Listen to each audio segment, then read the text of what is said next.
सहनी जी भी वहां गए, लेकिन सहनी जी लड़ते कोई बात नहीं है। आहत अगर भारतीय जनता पार्टी के कार्यकर्ताओं को है तो वो इसलिए भी है क्योंकि उनकी जो भाषा और शैली थी वो प्रधानमंत्री और भारतीय जनता पार्टी के प्रति वो उसके चलते आहत बहुत व्याप्त है भारतीय जनता पार्टी का। मोदी जी एक आरोप लगा रही थी कि चुनाव से पहले एक तरह से भ्रांति पैदा की गई कि हम लोग के भाजपा के साथ अघोषित एक तरह से कह के गठबंधन था, इसलिए मेरा वोट जो है भाजपा के साथ चला गया या सपा के साथ चला गया। मैं पूरी तरह से इस पूरी चीज को नकारता हूँ।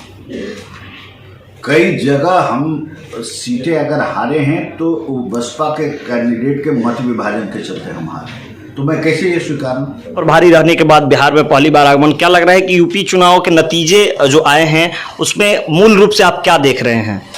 देखिए, एक बात बहुत स्पष्ट है, उत्तर प्रदेश का चुनाव हो चाहे बाकी अन्य 4 राज्यों का, आप देखिए विभिन्नता कैसी रही इस पूरे राज्यों के चुनाव में और परिणाम कि एक ही चीज समान रहा कि प्रधानमंत्री मोदी के निर्णय, जन विकास योजनाओं और जो जन संवाद है उनका, वो आम जनता का एक आस्था का प्रतीक जो इस वोट में परिवर्तित हुआ, उसी का एक परिचायक।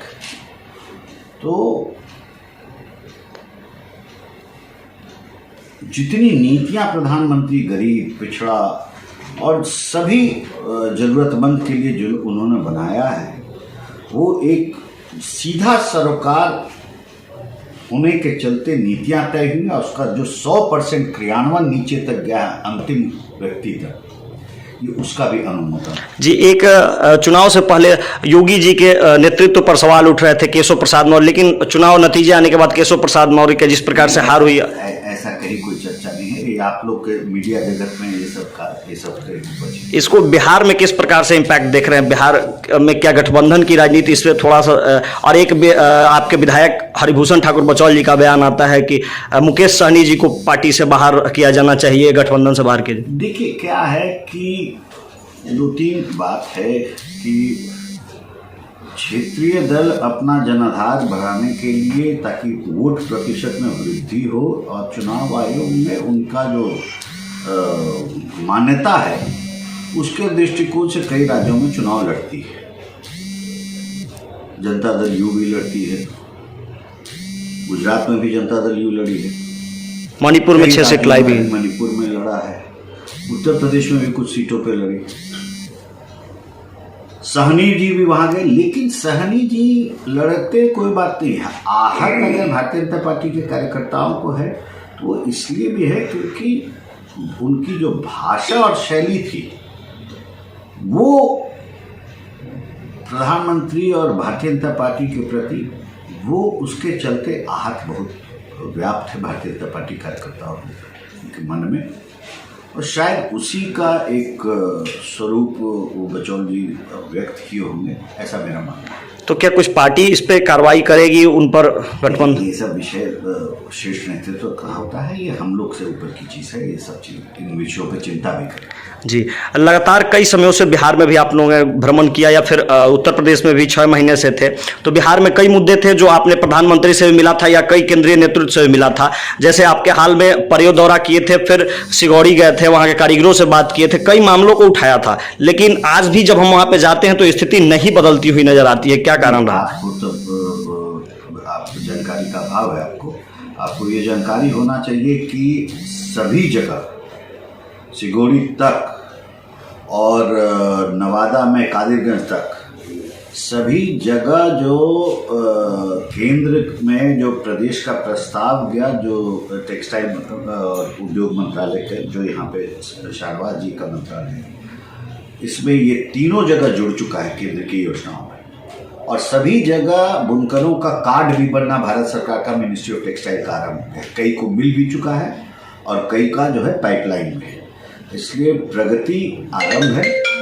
इसलिए हमको लगता है कि आपको और गहरी तहकीकात की जरूरत है। कई लोगों को उसमें जो सूची निकली है उद्यमियों के लिए, जो लोन का मैंने एक आग्रह किया था, निःशुल्क लोन भी मिल रहा है, तो उसमें भी कई लोग ने आवेदन किया है। तो योजनाएं बन रही हैं, क्रियान्वयन होने का एक प्रक्रिया में सब कुछ डला हुआ है। पिछले दिनों आपने मुद्दा भी उठाया था राज्यसभा में, एक ट्रामा सेंटर है, पिछले 2 दशकों का मामला है, विक्रम में है, पटना से सटे नजदीक है, और फिर आपने केंद्रीय स्वास्थ्य मंत्री से मुलाकात भी की थी। क्या लग रहा है कि कब तक इस पे कुछ ठोस निर्णय पे आप लोग पहुंचेंगे? उसमें एक विषय है जमीन का।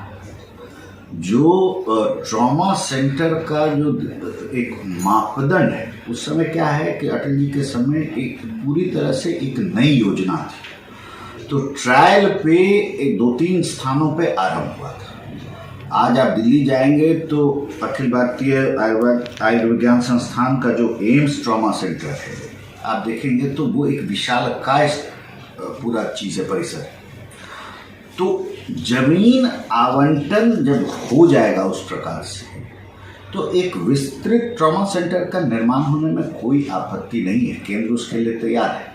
अब हम लोग को जो काम करना है वो है कि प्रदेश सरकार उतना उसको जमीन को उपलब्ध कराए, और तब जाके एम्स ट्रॉमा सेंटर का जो एक स्वरूप है असली मायने उसका, वो खड़ा हो सके। ये जगह बहुत कम है, ये ट्रायल के लिए ठीक था, तो जगह का मूल ये अभाव, क्योंकि इंफ्रास्ट्रक्चर कोई ऐसे ही बर्बादी के लिए नहीं क्रिएट किया जा सकता। जी, मायावती जी एक आरोप लगा रही थी कि चुनाव से पहले एक तरह से भ्रांति पैदा की गई कि हम लोग के भाजपा के साथ अघोषित एक तरह से कह के गठबंधन था, इसलिए मेरा वोट जो है भाजपा के साथ चला गया या सपा के साथ चला गया। मैं पूरी तरह से इस पूरी चीज को नकारता हूँ।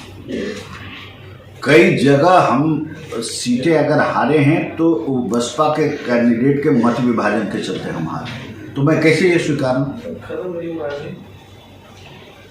कई जगह, तो इसलिए मेरा व्यक्तिगत मत इस पक्ष का नहीं है। तो चुनाव लड़ी, जनता उनको स्वीकार जितना हद तक करना था वो परिवर्तित किया वोट में।